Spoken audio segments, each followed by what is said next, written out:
Winning cures everything. Now for your hosts, Gary and Chris.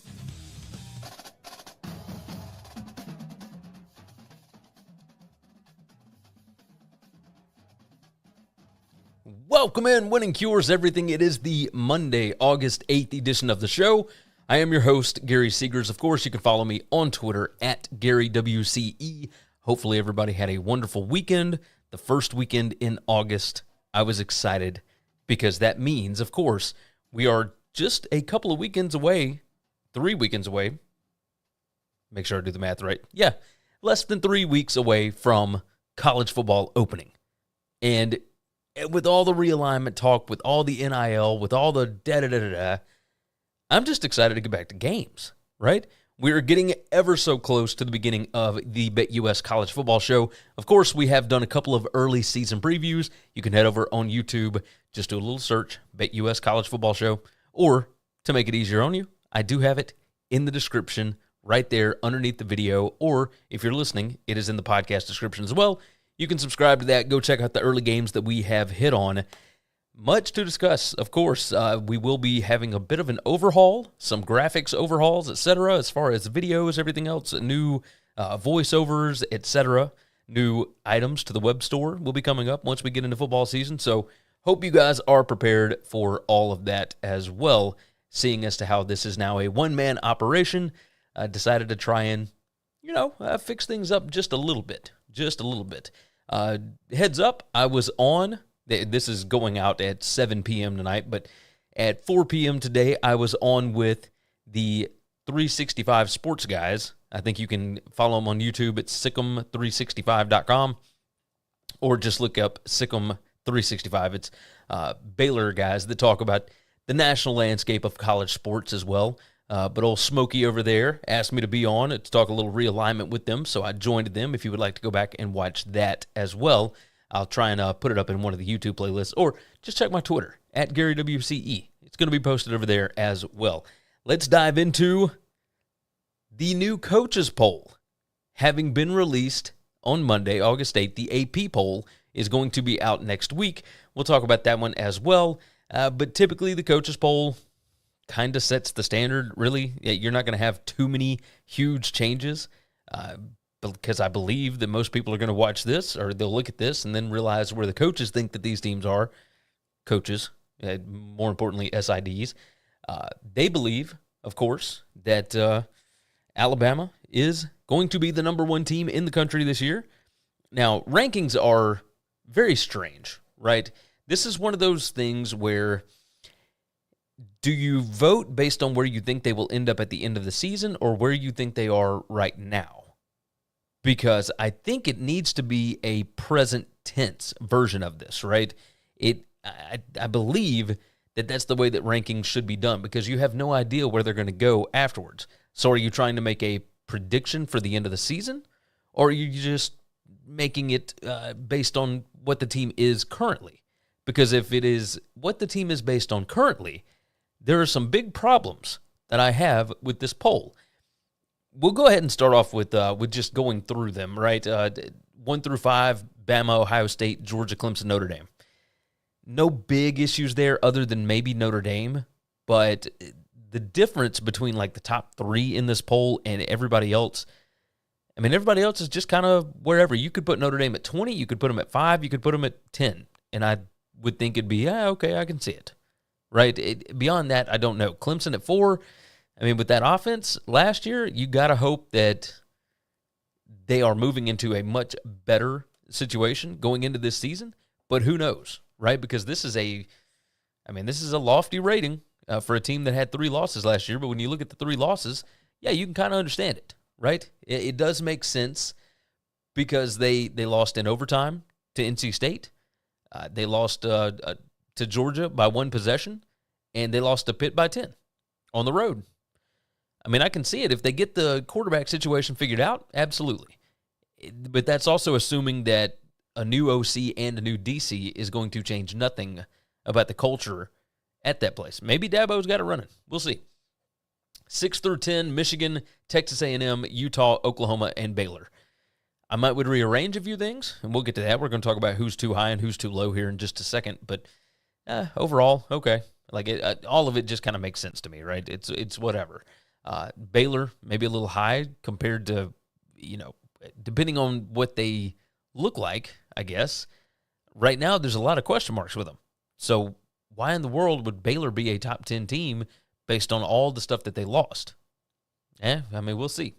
Number 11 through 15, Oklahoma State, Oregon, NC State, Michigan State, and USC.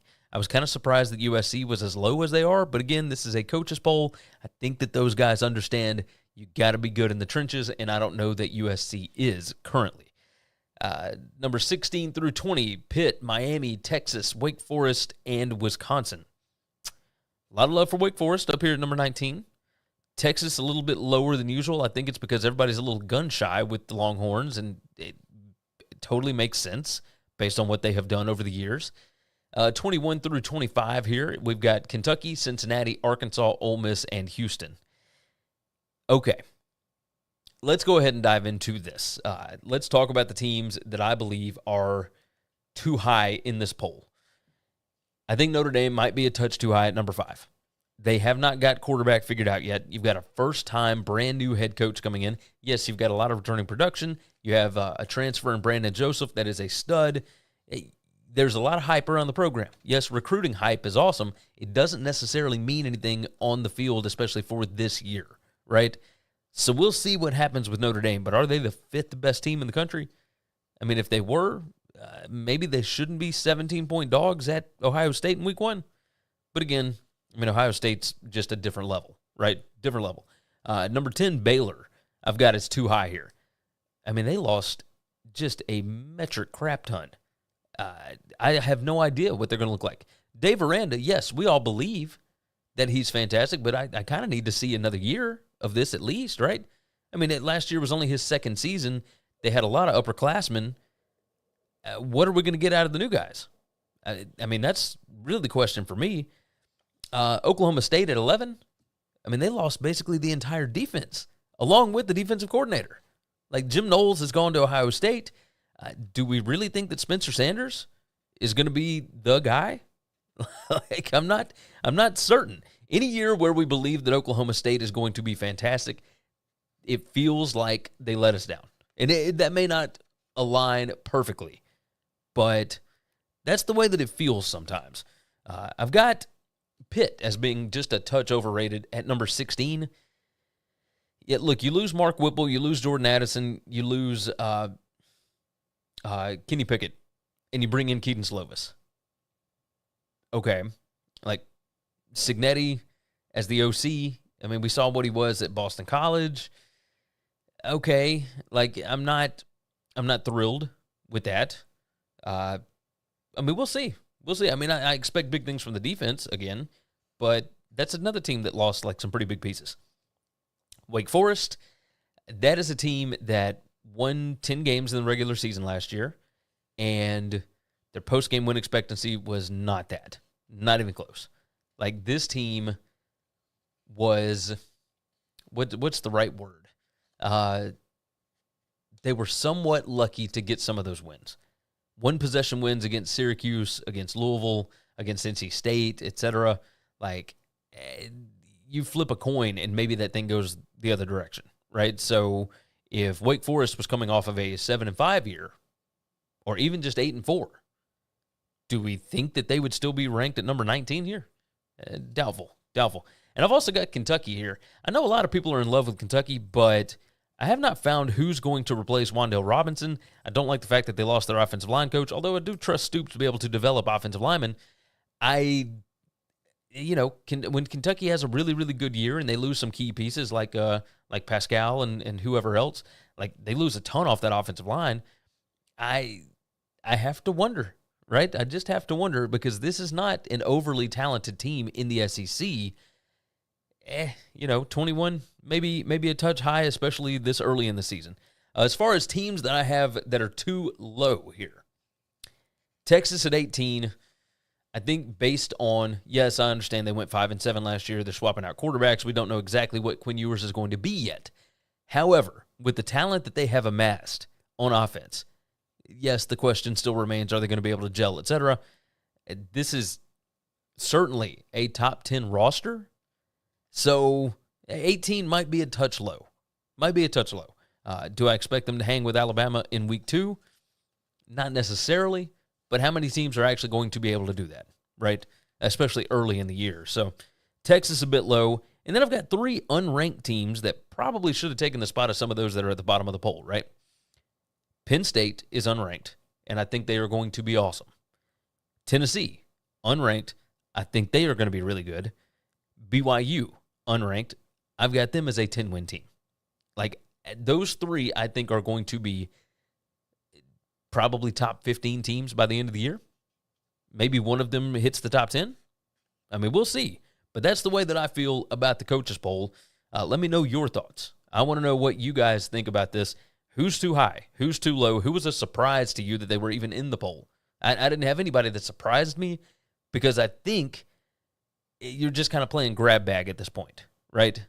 That's how I see it right now. I think a lot of this is dependent upon what your team did last season, and that's not the way that I look at previews, at rankings going into a season. I look at a roster, and I figure it out from there. We'll move on from there. Big news out of Norman, Oklahoma. This was not good. Not at all. Cale Gundy, the wide receivers coach, at one point was the running backs coach, assistant head coach. I mean, just all kind of stuff.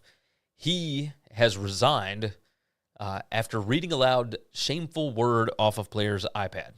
Now, it goes through and it says his post was that he read aloud a word I should never say under any circumstances, have uttered off the screen during a player's iPad during a film session last week. He said he noticed the player who was supposed to be taking notes during a film session was distracted. He said he picked up the player's iPad, read the words on the screen, including the unspecified term, which I think we all know what that term is.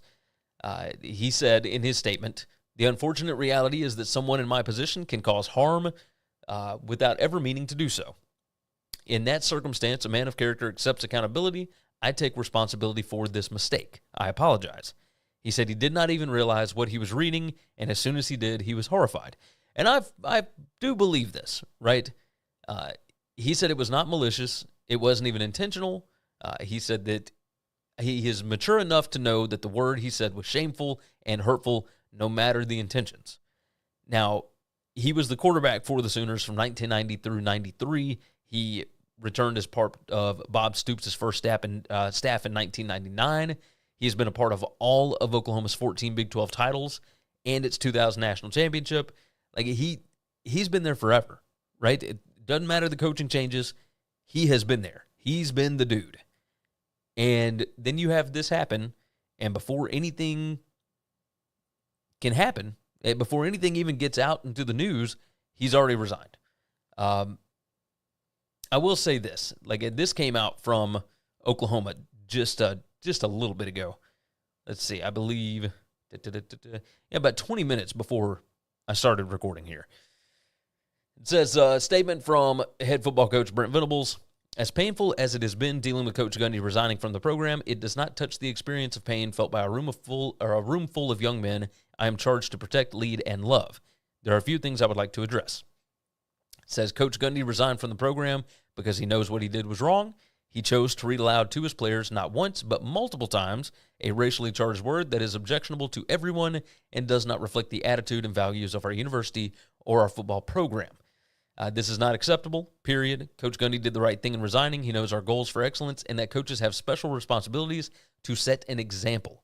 He also knows that while he will always be a part of the OU family, that his words affected many of us and did not represent the principles of our university. Again, his resignation was the right thing to do, and we will move forward positively. Now,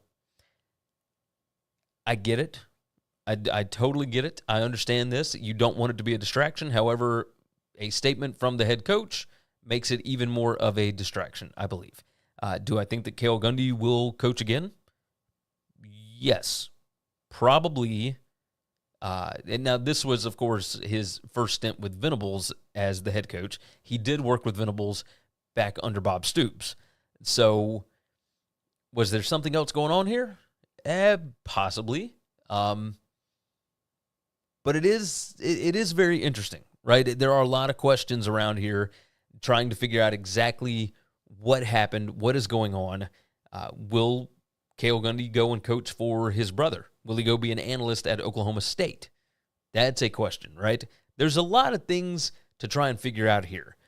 But as it sits, I mean, this is a guy that was massive in recruiting, a guy that had been there through multiple staffs, loved Norman, Oklahoma, absolutely loved it, and I think wishes he was still on staff. However, maybe there was something else going on behind the scenes. Just a question. You guys in the chat, you tell me. In the comments, tell me. I'm a little curious as to what really ended up going on here, or is it just as simple as what they've put out? That's my question. Next up on the docket here, let's go ahead and move over to a tweet that I shared out on Friday. Nebraska Athletic Director Trev Albers was on with Nick Hadley, who has a show in Nebraska, and they were talking about realignment. Now, this is a big topic, of course, and you always like to get an idea from the admins at some of these Big Ten schools, et cetera, to figure out what's the atmosphere like, what's going on, what's happening behind the scenes that maybe we don't know about. And he was incredibly honest here. I was a little shocked that he was willing to answer this question as much as he did. Now, this is just a quick snippet of it. You can go listen to the full interview on the Nick Hadley Show podcast from Friday, August 5th. It's interesting. Let's go ahead and dive over to it, and I'll just play this out and let you guys hear this snippet. Big Ten is cooling off on that. What have you kind of been made abreast to when it does come to, what the Big Ten is looking to do and what you've heard from Kevin Warren and the folks there in Chicago? Well, first and foremost, we're really fixated right now on getting our media deals done, and I think we've made really good progress. And I think we're going to, work really hard to get them across the finish line and the goal line, and then look to the future. And so, I think it's fool's gold for any conference to say we will no longer be expanding. I think the world continues to change. I think whether it's the Big Ten or other conferences, I think there will be more disruption in terms of there will be more realignment. There will be more changes. That's just natural. The reason some of this change happened was the grant of rights for the Pac-12, were up. And so, there was some movement. Other conferences have grants of rights that are out much, longer distance, but that hasn't stopped from some schools from finding a way. So I think there will be more change. I think the change will likely happen sooner rather than later. I would anticipate there being more consolidation. That's just seems to be, what's ultimately that's the path that we've been going down, and I don't see a strong sentiment to slow that thinking down. Now, let's try and dissect this a little bit. He says here, I think there will be more change. I think the change will likely happen sooner rather than later, and I would anticipate there being more consolidation. This does not sound like realignment is over, and Kevin Warren, of course, came out and did say this at the Big Ten Media Days, right? He said that they are going to be creative and they are going to find ways to add value to the conference, etc. This is a new style of thinking, right? Jim Phillips, the ACC commissioner, very old school, came up working in universities, etc., is not looking at it from a monetary standpoint.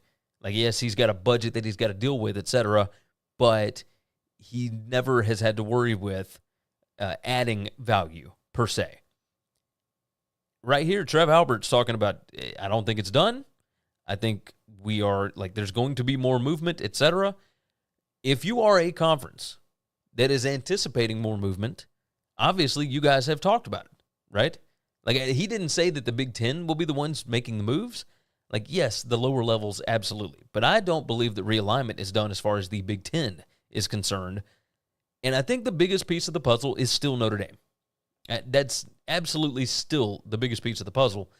And, of course, NBC trying to figure out a way to handle the Big Ten or the Big 12, either one, and Notre Dame, those pieces have to fit exactly right. Notre Dame has to be able to get to a point where they can keep up with the Big Ten and the SEC from a financial standpoint. If they can't do that, then what does the Big Ten do? Does the Big Ten just go and add Oregon and Washington or whoever else? Then you've got other questions where, where does Stanford fit into this? Stanford, one of the best schools in the country, a $37 billion endowment, et cetera. But that endowment in and of itself leads to the question of, if Stanford wanted to be really, really good in athletics, wouldn't they be? Wouldn't they just throw money at this thing? Like, Stanford doesn't have to have $100 million coming from an annual TV deal. Stanford has all the money they could possibly want. And they don't spend it on athletics. They don't really change what they do academically for their athletics programs. It's very interesting how all of this is going to end up fitting, but it doesn't sound like realignment is done, at least not to me. I think the next big domino is going to be Notre Dame, and we'll figure out very quickly if NBC is not one of those teams that gets the Big Ten rights. What does that mean for Notre Dame? That's the question. All right, let's go on and jump into an ad right quick. We got some interesting things that we're going to hit on the backside. Let's take a break from the show for just a minute to give you some info on things you should know about. Visit winningcureseverything.com to find everything you need to know about us, including full shows in video or podcast form, our gambling picks, our store, the gear we use, and more. Subscribe to us on YouTube to get not only the full shows, but individual segments, along with other goodies as well. We're over 5,600 subscribers right now, and our goal by the end of football season is 7,500. If you haven't already, subscribe to the podcast on Apple Podcasts, Spotify, or whatever's your favorite podcast app. And if your app allows it, leave a 5-star written review.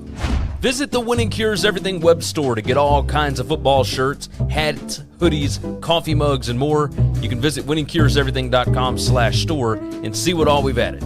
And now, back to the show.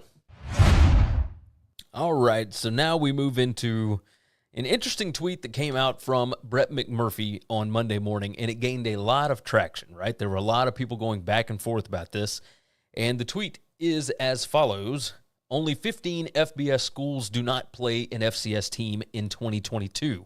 Colorado, Georgia State, Houston, Louisville, Maryland, Michigan, Michigan State, Notre Dame, Old Dominion, Ohio State, Oklahoma, Penn State, Texas, USC, and UTEP. It says every SEC, MAC, and Mountain West team will play an FCS opponent this fall. Now, the reason that this became such a big issue is because a lot of people have wanted to do away with that FCS game. And I do understand it as far as the competitive balance portion of this, right? Because if you have Alabama playing an FCS team, it's not exactly fair. But if you look at it from the FCS point of view, right, that's a massive, massive game for an FCS team. Those are players that likely would never get to play inside of Bryant-Denny Stadium or inside of Tennessee Stadium, etc. Like all of these big-time brands, you have an FCS school that gets to go there to play. For example, Tennessee State going to play at Ohio State, or excuse me, at Notre Dame in 2023. That's a massive deal, right? Because those players likely would never get that opportunity to go play at Notre Dame. That's just, if you love the sport of football, it's what makes it awesome, right? So I think that we have gotten away from the bye games and the importance of them, right? A lot of people just seem to forget exactly how much of an economic impact that the 2020 season had when we moved into conference-only schedules, right? The SEC dropped all of their FCS games. One game against an SEC opponent for an FCS team can be up to 10 to 15% of their athletic budget, if not more, especially for an FCS team who doesn't have a huge television contract, who doesn't have bowl game revenue, et cetera, right? If you're not making NCAA tournaments, if you're not doing whatever, it's tough. It's incredibly difficult to find a way to balance the budget when you're not getting those paydays. Say Kent State, for example, a couple of years ago, I think it was 2020. They lost, I believe, 3 bye games. That 3 games against Power 5 competition that would have amounted to 17.1% of their athletic budget. Now, that is just a G5 school that is going and traveling to P5, not contenders, but you get the point, P5 teams. Teams that are getting massive media payouts that can afford to pay them to come in. In most cases, it's $1 million. In some cases, it's $500,000. An FCS school can come in and play you for $600,000, and that will handle a large majority of their athletic budget for the year. And people seem to not understand exactly how important FCS, G5, FCS, Division II, etc. is to the ecosystem that is college football. If you don't have all of these different options for kids to be able to get into school, etc., how many kids are still going to play football in high school? How many kids are going to keep playing in Pee-wee and middle school, etc., to go into high school with? Like, this ecosystem is incredibly fragile. And if you think that those teams are not worth anything, I understand where you're coming from. Because as far as viewership, ratings, etc., that's one thing. But you got to be able to keep them afloat. And that's one way that you do it, is these SEC schools, etc., continue to play these FCS teams, and it basically is them giving them a check, a donation to come in and take a loss. And in a lot of these big-time teams that are moving into the Big Ten, etc., don't understand that some of them are coming in to take losses as well. But regardless, they just got a bigger name brand on their jersey. Regardless. Let's move over to this one. Interesting topic, because this kind of stays in the same wheelhouse. Interesting over at Reddit. Power 5 teams visiting G5 teams. Now, what I just said about Power 5 teams playing, or G5 teams as well, whoever, FBS teams playing FCS teams. Incredibly important to the ecosystem of college football. This, however, on the other side, maybe not so much, right? Power 5 teams that are traveling to visit G5 teams. If you are a big enough program, a big enough brand, there is absolutely no reason for you to do this, especially if you're a team that is trying to make a bowl game, etc. If that is your version of success, there's no reason for you to do this. And yet, here we are. Let's see, Carmel's own here. He said, during the end of the season CFP debates, a topic often brought up is G5 schools' difficulty to increase their strength of schedule because P5 schools won't go to their place. I thought it would be interesting to count up those instances for this coming season where that happens. I did not count Notre Dame or BYU as G5s, nor did I count neutral site games. So let's look at week 0 and week 1. You got Vandy going to Hawaii, NC State going to East Carolina. Now, NC State, East Carolina makes sense. That's a game that's been going on for a while. It's not played every single year, but it is in state. It does kind of make sense, right? Arizona heading to San Diego State. That's a contract game they have gone back and forth on. North Carolina going to App State. That is, again, an in-state matchup. Very strange for a brand as big as North Carolina to go play at App State. Virginia Tech plays at Old Dominion in week 1 as well. That's another in-state game. You know, do the state governments have anything to do with this? Maybe. It just doesn't seem smart for teams like Virginia Tech and North Carolina to have to go on the road. It just makes it that much more difficult to win. Week 2, Louisville going to UCF. Again, that's another game. That's another series that they contracted out. Maryland going to Charlotte. Again, what are you doing, ACC? Why is Maryland going to Charlotte? I mean, it makes no sense. Colorado at Air Force. Okay, that's in-state. Again, strange. Oregon State going to Fresno State, another series that was contracted. North Carolina going to Georgia State. Okay, again, North Carolina, that's 2 straight weekends that you're going to play against pretty good Sun Belt teams. Week 3, Kansas at Houston, Rutgers at Temple, Vandy at Northern Illinois, and then Pitt going to Western Michigan. I think that was part of a 2-for-1, if I'm not mistaken, but we'll figure it out. If you're Pitt, why would you ever go to Western Michigan? That is a good question, right? Kansas at Houston, that makes sense. Houston's about to be a P5 member anyway, at P5, if that's even a thing anymore. Rutgers at Temple, that one kind of makes sense. Vandy at Northern Illinois, okay, like I get those. Week 4, you've got Indiana at Cincinnati. Again, that one makes sense. TCU at SMU, that's a rivalry game, played home and home every year. Georgia Tech at UCF. Again, UCF, another one of those where it does kind of make sense, especially if you are a lower-end team like Georgia Tech. However, again, I've mentioned this so many times, it feels like Georgia Tech is trying to get their coach fired. This schedule is absurd. But regardless, going total games by conference, ACC has 7, the Big 12 has 2, Big 10 has 3, Pac-12 3, the SEC 2, and both of those are Vanderbilt. The AAC 7, it's CUSA 1, MAC 2, Mountain West 4, and Sunbelt 3. Now, it makes sense for all of the G5 school or G5 conferences. I just don't get why in the world some of these teams are playing on the road at a G5 school. Pitt, North Carolina twice. Why is Maryland going to Charlotte? I mean, I can understand from a recruiting standpoint, but like, you don't have to do that anymore. I don't know if these guys understand. Like, you don't have to go to these places and play against a G5 team in order to recruit there. Just saying. I mean, good gracious, what are we even doing anymore? Ay. All right. Another interesting topic here. I'm going to go ahead and pull it up. The NCAA has denied linebacker Drew Singleton's appeal to return to Rutgers. And Greg Schiano said basically they ruled against him. Let me tell you the story of Drew Singleton here.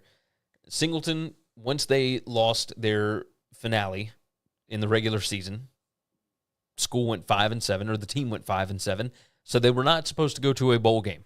He signed with an agent, was going to go to the NFL draft, and everything seemed totally fine. And instead, they ended up getting a call. The ARP, their ARP scores. Oh, I don't think that's right. You guys correct me in the comments. I went blank for a minute. But their scores were high enough that they were asked to be in a bowl game when they did not have enough 6-6 teams. So they accepted it on like a week's notice, right? 8 days, I think, maybe something like that. They agreed to be in the Tax Slayer Gator Bowl, and they decided, okay, yeah, we're going to go do that. So Singleton, after they had not been working out, they get out of their regular season stuff, etc. They come back in, they start to practice, etc., and they are getting ready to go play in the Tax Slayer Bowl. So he goes and plays, and then he gets injured in this game. And he had already signed with an agent. He was already getting ready to go to the NFL draft, but the injury caused it to where he was not drafted.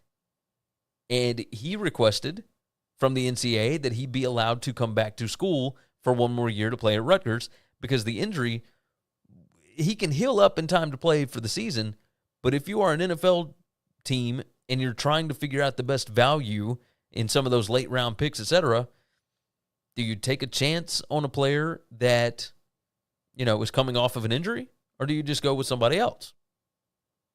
I mean, it makes sense. And yet, in this instance, the NCAA said that no, he cannot come back because he signed with an agent. Schiano said this: I stated my feelings beforehand. They want guys to play in bowl games. I don't know. Not many teams have accepted a bowl game on 8 days' notice, had 2 practices, and went and played.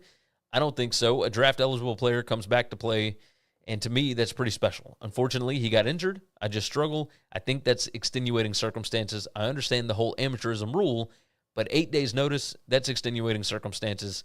I'm not sure how you can define it. You get a team ready to go, get a plane during the second biggest outbreak of COVID, and say that's not extenuating circumstances. I don't understand that.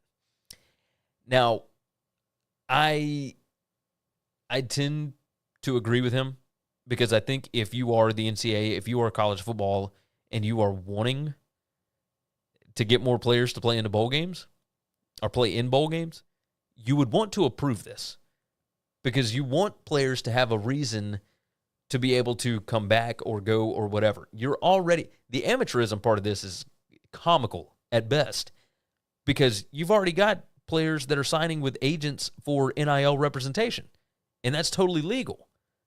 But you can't sign with an agent to help you prepare for the NFL draft and then be allowed to come back to play after you've already signed away that you're going to the NFL.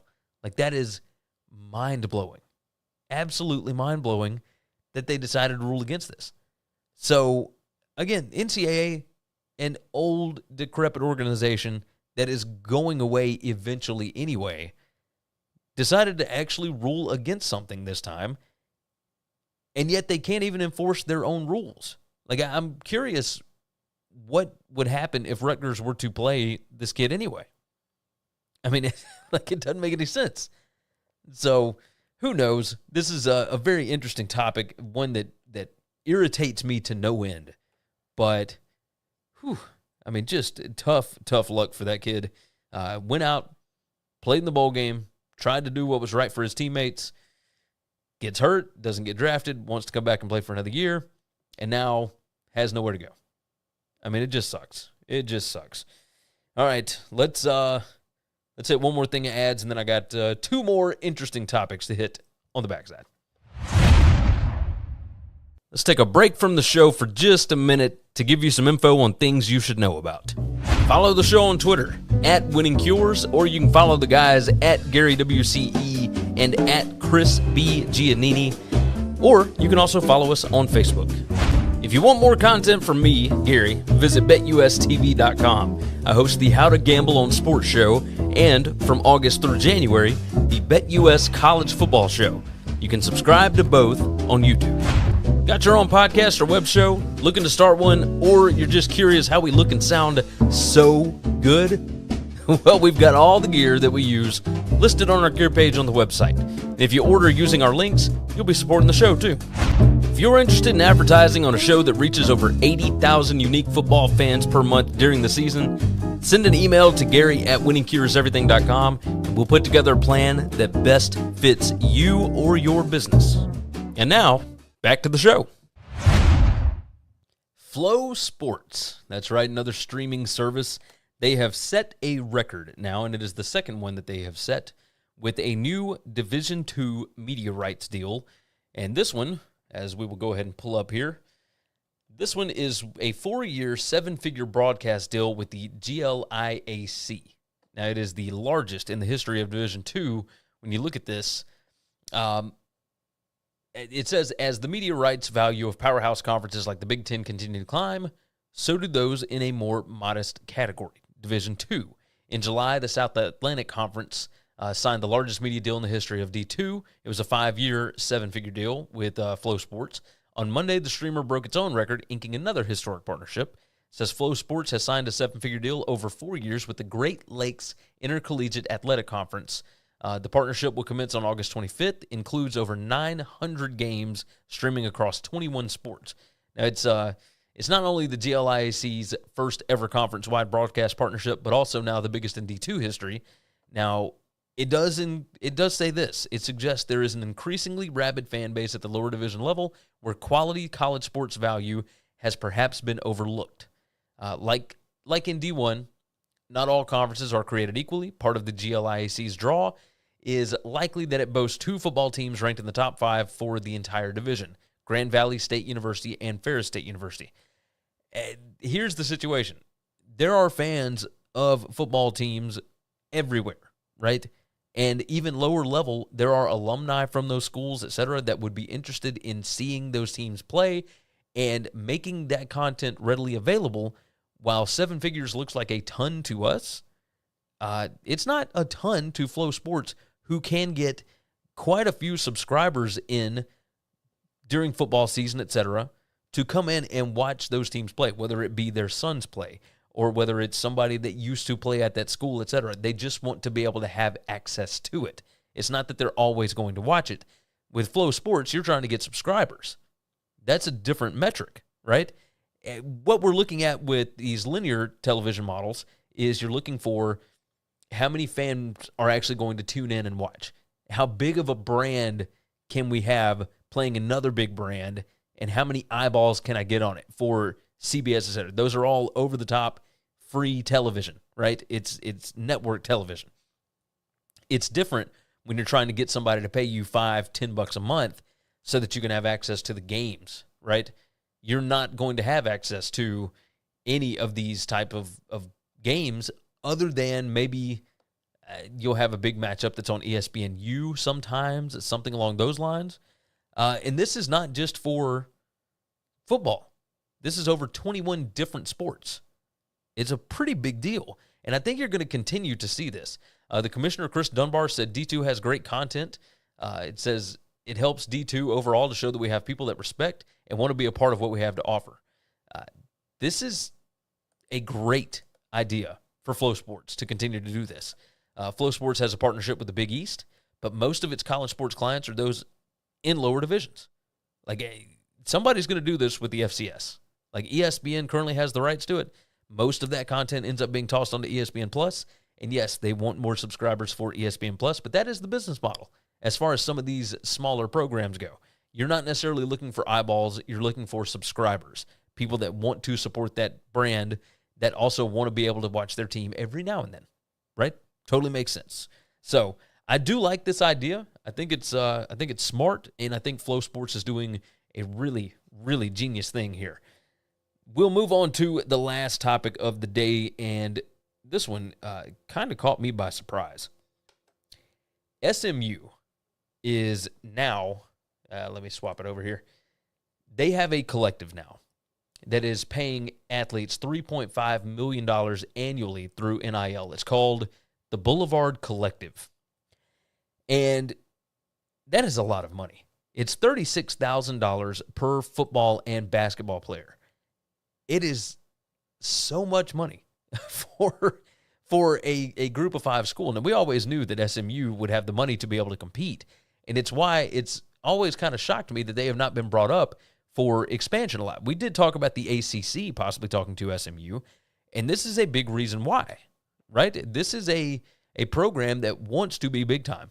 If you look at it, just compared to some of the other stuff that we have seen not that long ago, Texas Tech, their Matador Club collective, unveiled plans to pay each football player $25,000 a year, but this is more than $10,000 per player more. That is crazy. It says, driven by Dallas business leaders and SMU alumni Chris Kleinert, CEO of Hunt Realty Investments, and Kyle Miller, president and CEO of Silver Hill Energy Partner. It says Boulevard immediately joins the likes of Tennessee's Spry Sports and Texas A&M's The Fund. This makes sense. It absolutely makes sense. I love it. I think it's genius for SMU. I would imagine that this thing will continue to grow and grow and grow. And I can't wait to see exactly what ends up happening with SMU going forward. Like, do they join the Pac-12? Do they join the Big 12 if the Big 12 decides to expand even further? Do they join the ACC if the ACC wants to try and make sure that they are set for a long, long time? I think SMU is going to be a big player. I really do. That is going to wrap up today's show. You guys have been fantastic. Thank you for supporting the show. We're over 6,500 subscribers now on YouTube. The goal back in the summer, I said, was for us to get over 7,500. Well, we are not that far from that right now, because I think we were just at 5,600 back in June, and now we're at 6,500 at the beginning of August. So I am excited about the way that things are going, and I plan on keeping the content rolling out so long as you guys are interested. Jump in the comments. I want to hear your thoughts on today's stories, all that good stuff. Share the show. Tell your friends about it. Subscribe to the podcast if you've not done so already. And with that said, I'm going to get out of here. You guys take care of yourself. Take care of each other, and hopefully all of your tickets cash this week. Thanks for listening to the Winning Cures Everything podcast. The website is winningcureseverything.com, and if you want to connect with us, we're on Twitter at GaryWCE, at Chris B. Giannini, at Winning Cures, or you can email us, Gary at winningcureseverything.com or Chris at winningcureseverything.com. Subscribe every